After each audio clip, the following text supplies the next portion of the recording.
A week or two back, there was a big national conservatism conference in Brussels, and one speech in particular tickled my fancy. In that speech, I spoke openly about God, stating that our God-given rights, like bodily integrity, were heavily being violated by the vaccine mandates.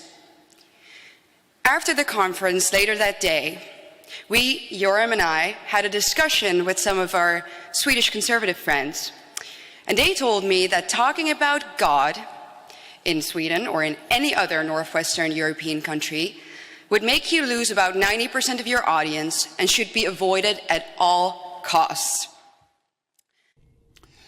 That was Dutch lawyer Eva Vlaardingerbroek, and we're now going to test that Swedish alleged conservative nostrum and kiss off 90% of the audience by talking about God in the rubble of what we used to call Christendom. Great to see you, Eva. Just let me know how, first of all, how did that speech go down in Brussels?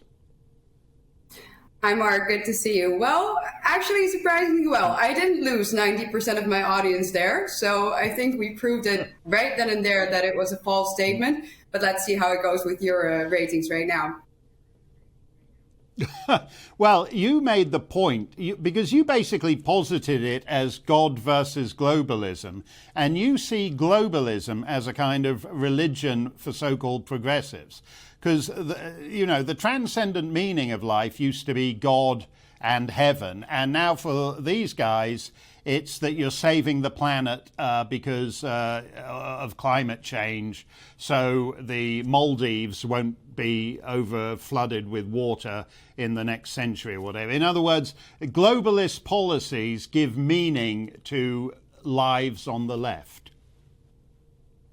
Right, exactly. They give meaning to life on the left, and not just do they give meaning, and so do they sort of do they form like basically a sort of a way of going around the fact that we don't live in a world anymore where morality, where Christianity rules, or where it's clear for people what is right and what's wrong. Actually, the left has completely destroyed that with all of these moral vagueness, all this idea that everything is subjective. You know, the left has said global ideas say everything in life is a social construct. Gender is a social construct, for example, right? But what I said in that speech is that now, not only do they say, oh, life or gender, things in life that we find normal are only social constructs and can be changed to our will. No, life itself is also a social construct. And that's what I see as one of the largest dangers now of the globalist agenda, and that is, in the end, is transhumanism. Like that.